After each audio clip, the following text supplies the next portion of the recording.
All right, welcome to Close. We are live at the Real Deal Forum in the Metropolitan Pavilion, here with Emily. You can speak, you don't have to just wave. I like waving. I wave and speak. We have our live podcast booth set up, and we're really happy to start the day with brave Ronquillo-Ascalon. Did I do that right? Yes, you did. Okay. Congratulations. Really, that was the most... Everything from here is smooth sailing. I know. Because that was the most troubling part of the entire presentation. I know. Brave is a business development leader at Stage 1, where she focuses on the intersection of real estate, design, and leasing strategy. Stage 1 works with developers, landlords to position properties through high-end staging. And by the way, Stage 1 has graciously provided the furniture you see for today's podcast, so thank you for that. So Brave, thanks for being here. Thanks. Thank you for having me. Really, it's a pleasure. And the moment I heard about what we could do, I was so excited. Thank you. Thank you. So Stage 1 really focuses on furniture, fixtures, and equipment for all types of properties, including new developments. So I guess for people who are listening who take for granted the furniture, fixtures, and equipment in their lease space, in their residential buildings, walk us through what it is and why it's so important. Yeah, so FF&E tends to be such a technical word for a lot of people. Yeah. But we kind of define it as the three letters that there is: furniture, fixtures, and equipment. So basically, if you pick up a building, which, maybe Godzilla will, but if you pick up a building, flip it upside down, whatever that falls off, that's FF&E. So that includes the sofa in a lobby, the amenity spaces, the co-working desks, those kind of stuff. All of those, anything that you can move in a building is FF&E. Now, our company kind of found this problem where developers tend to spend so much time looking for different vendors, looking for different sources for the furniture that they need. And we came up with FF&E procurement, which we like to call furnishing. And the procurement end of that is basically, if you combine FF&E and procurement together, it becomes like a powerhouse, like a design and logistical super being. Because basically everything that is needed to furnish a building will go through us, instead of the developer going through multiple vendors, going through multiple calls to China, Singapore, Italy, Europe, and stuff like that. Instead of them doing all of that by themselves, we come in to do it for them. So basically, from beginning to end of the process, you're like a single stop shop for the developers. Correct. Yeah, a one-stop shop, all under one roof. And you're right, we do start at the beginning, even before a client pays us to do what we do. We're already working on getting those furniture for them, because usually what we require from developers is their spec book. So a building, let's say here in Chelsea, has a spec book. Their designer has a list of furniture that goes into each and every room. And we request for that from the client. And we also request for the floor plan. And from there, we already begin the work before even billing the client, because we look for, where does this couch come from? Is it going to come from Europe? How long is the ETA? Is it going to arrive next month or next year? How much is it? What's the budget? So all of that we're already working on. Again, I keep on saying, before we even start working with the client with the signed contract and everything. Yeah. You're sourcing from the outset, basically, to kind of position the FF&E to, work really nicely with whatever the building's going to be. Is that right? That's correct. Or is that an overly simplistic, terrible way of presenting? I didn't hear that last one. So. But the funny thing is, most developers already have their own designers. So we don't proclaim ourselves as their interior designer. Right. It's a very different field on that end. What we do basically is just to help them to lift their burden off the logistical side. Now, on the design end, we do come in every now and then. For example, if this couch or this armchair is already out of stock and it's on the designer's spec list. So we have our own team of interior designers and architects who can look for an alternative, something similar, the same fabric, the same silhouette. So yeah, it's tricky to tell people that we're designers. We'd rather tell our clients that we're your logistics solution people. Now, FF&E is not something that a developer may think of top of mind. They're busy constructing this new, beautiful building, residence, whatever it may be for people to live in. How does the FF&E increase a development project's perceived value, and what's its role in the sales process? So FF&E increases the value of the building. For example, there's a new building in Chelsea, and they're pricing out their units at least 2M and above for a one-bedroom, which is more common nowadays. Right. So a potential buyer will walk in the lobby thinking, is this worth the 2M? Sometimes even the 8M or the 15M. And their first impressions are, how does this lobby make me feel? Once the doorman greets me, what do I see behind him? What's the artwork behind him? Is it silk? Is it printed? Is it real art, oil on canvas kind of thing? And even the small things, like when they sit down on the chair while waiting for their broker to come and bring them up to the unit, they have their cup of coffee, they put it down the coffee table, and they're like, okay, is this going to stay in the coffee table or not? Right. No, it's not, because it's marble, it's Kolkata, or it's stone. So, okay, I can put my coffee here on the coffee table easily, without worrying if I should buy the apartment or not because I stained it. So it's those. That's all I worried about when I was looking for an apartment. Just, some people do just actually. coffee stains. But it's those small details that, upon walking in a building, how does that make the buyer feel? What's the sensory experience that they feel when they walk in? And it does become a huge deciding factor in whether they buy a unit in the building or not. It's the emotional piece, right? It's tapping into whether it's luxury or nostalgia or whatever you want that lobby or meeting space to convey. Right. You want to have an emotional connection with the person who might be buying in that space. 100%. And even furniture or design in itself is emotional. It's, for us, of course, we're designers, so we're emotional about design and furniture, Yeah. But Not like lawyers who are just, we're not crying over the latest lease that we're working on. Sometimes, Yeah. I don't think, I agree. It's not, you guys are humans too. But it's a very emotional thing for people. It's what they see, it's what they interact with every day. So it does make a difference on their psychology of whether they'll buy, rent, or not. Do you think there's a real risk to getting it wrong? Like, could bad staging? Yes. With staging, yes. Because, for example, I love my clients. I love all the developers of New York City. I think they're amazing.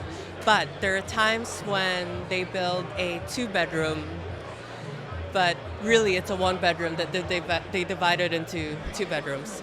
So, for example, if it's a really small bedroom and we try to fit in a queen just for the sake of fitting it in, it costs the real estate agent and the developer the potential signing of the lease, because the potential renter is going to walk in and think, okay, I can fit a queen here, but there's no space for a dresser, that kind of thing.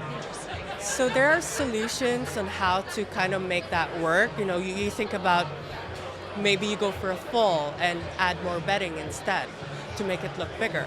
Right. Maybe do a console instead of a dresser so they can see that they can store something at the foot of the bed. Interesting. And it's the same with furnishing too for the amenity spaces. It's like, why would you put a boucle sofa in the room right by the pool? right by the garden. That's going to get dirty easily. Yeah. So as a potential tenant, you're going to think, wait, they're making bad decisions here. Maybe I shouldn't live here because what if something goes wrong with my unit, that kind of And I feel like that's not even, that's not conscious, right? Like buyers, tenants, they're not like thinking it through that logically, but they're seeing all these different things and they're am I comfortable here, right? Like that's ultimately, can I see myself living here? And it's all happening so fast. Yes. And if there's something that's out of place, that's going to make that discomfort rise and make it less likely that they buy. Is that a fair way of looking at it? Yes, it is. I think it is because at the end of the day, real estate is all about the buyer. It's all about who rents it out. Yeah. There's nothing to sell if no one is buying. So it's important to make them happy. And going back to that, it's funny because I was just looking at our research earlier before the podcast to get ready. We bring the hard data to this podcast. I know, but please don't fact check me on this. I'm not sure yet. But okay, so you could do a disclaimer beforehand. A disclaimer, I know. But so in new developments in the city, 20 to 25% of construction cost goes to the fit out. So a fit out is basically anything that comes in after the topping off. Yeah. The walls, the floor, the hardware, and the furniture. Now for furniture, for us, it only takes a small slice of that 20%. 5% is at least what furniture takes up in the total budget of a building. But 5% can actually mean 100% to potential buyers or renters because that 5% makes 100% of the impression upon walking in. So it does make a difference on what a developer or designer puts in their lobby, puts in their units, puts in their outdoor spaces. Because, yeah, at the end of the day, they have to answer to their potential clients, potential renters and buyers. Look, we all know what's going on in the news. Tariffs have been a big deal. I know that a lot of our leasing clients are worried about getting their furniture in time, that it's more expensive. Yeah. So how does a single one-stop shop company like yourself, how does it kind of think about value to enhance the experience for potential buyers, but also to make sure that developers are profitable and on time and on budget? So it's no doubt we've been affected by it. However, we found solutions to kind of ease the burden that it brings to us and our clients. So for example, a few months ago, our team just went to Vietnam and Indonesia, different countries wherein you can get pieces basically the same style from those tariff-affected countries or importers or exporters. We're interrupting your best train of thought. Okay. It's a good exercise. You know good what? brain I like exercise. it. Yeah, I like it now. Yeah. We've been looking for other ways to get those furniture in if it's from abroad. But we've seen a trend in developers where they want to source locally. There's a lot of furniture factories in North Carolina. There's a lot as well, even in the continental, North America, South America, and that kind of stuff.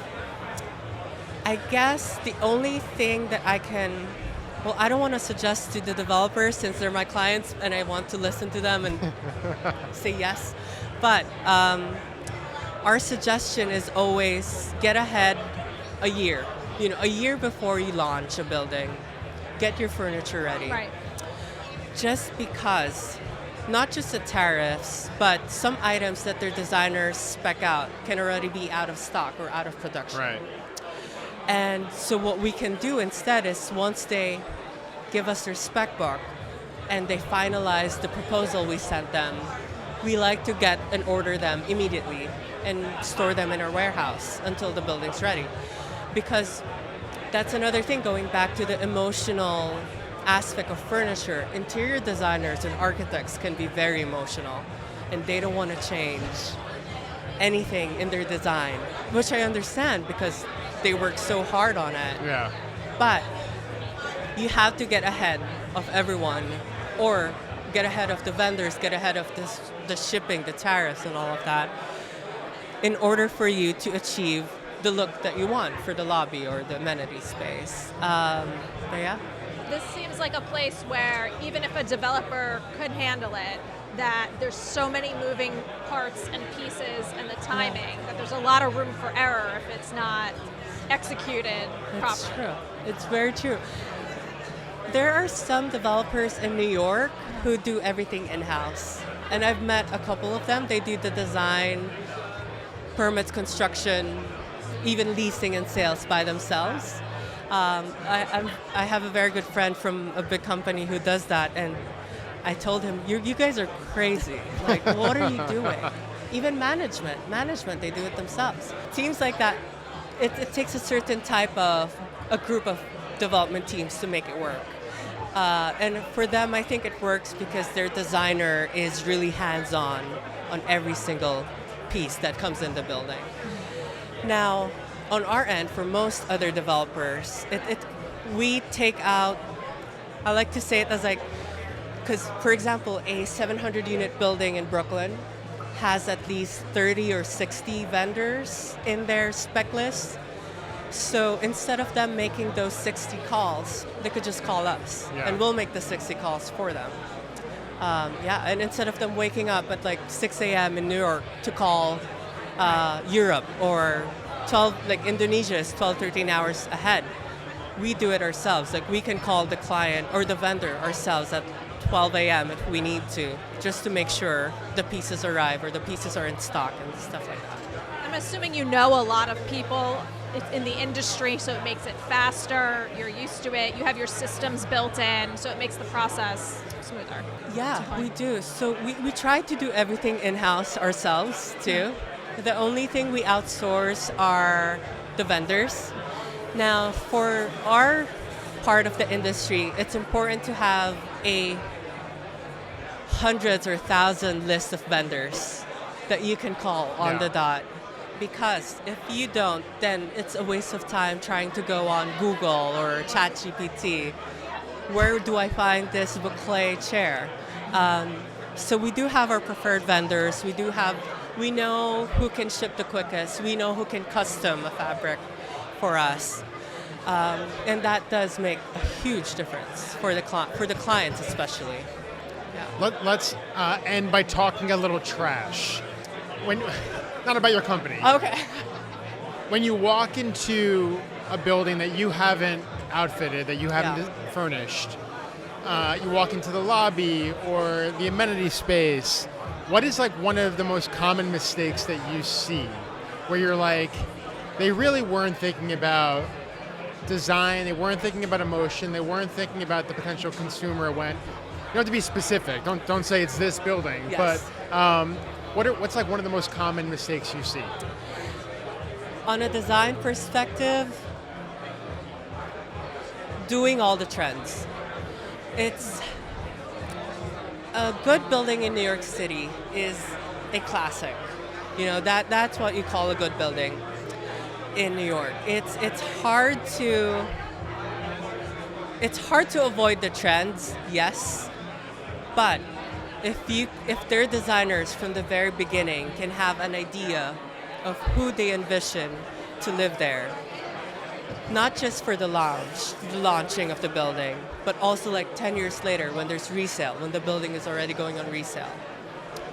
Will the new tenants now and 10 years later live here with the furniture that's there? Will they live here with the finishes that's there? So we have been seeing a lot of buildings shifting towards a more classical, a more transitional, as they call it, finish in their buildings, because there was that era in the 2010s, 2020, wherein everything was boutique, everything was what's hip, what's cool, mid-century. It was everything for a minute, and now it's shifting back to Art Deco. And so having pieces that they have spec'd out since the beginning, and they have an idea of who will live there, who's the market, and they know it until the very end, they stick to it. Yeah. Those are the kinds of clients that are good in what they do. And most likely they will succeed in occupying 90% in the first 6 months of the launch. They're telling a story, right? Like They have and they're figuring it, they're outlining that story from the beginning, and they're not writing it as they go, which I guess can cause issues, not just from like a supply chain perspective, but from a does this building make sense perspective, right? Correct. And even nowadays, a lot of developers work with specialized marketing teams from the very beginning. Yeah. There's a lot of agencies who have developed their own new development departments. It's good for developers to, since the very beginning, consult with everyone that they can, from their contractors, their designers, even the real estate team who's handling it. Because if they combine that all together, they'll have an idea, a clear idea of what will the building look like, what will the finish look like, what will the furniture look like. And from there, it's an easy yes or no at the end when they're trying to procure. Like, there's no more back and forth of like, I'm thinking boucle or velvet, I'm thinking white or beige. Clay and velvet takes up my thoughts like 45% of the time. I'm just back and forth between clay and velvet. Yeah. It's like Uma and Oprah. It goes back and forth. And time is money in real estate, you know? Gotta make those decisions quick. Yeah. Well, if companies out there want to find out more about Stage 1, more about you, where should they go? What should they do? Yeah, we're everywhere, I think. Hopefully. Instagram, LinkedIn. We are doing events with multiple buildings we work with all the time. So we're an example is One Wall Street. By the end of the month, we're hoping to have an event there with them. And yeah, we're based in Brooklyn, so just Google Stage 1 and we're hit there. And yeah. Well, Brave, thank you so much. This is great. Thank you for the awesome furniture, making us look really nice and tidy. And people should definitely check out Stage 1 if you're looking to develop. I would certainly recommend that they check you out. Thanks so much. Thank you so much. Thank you.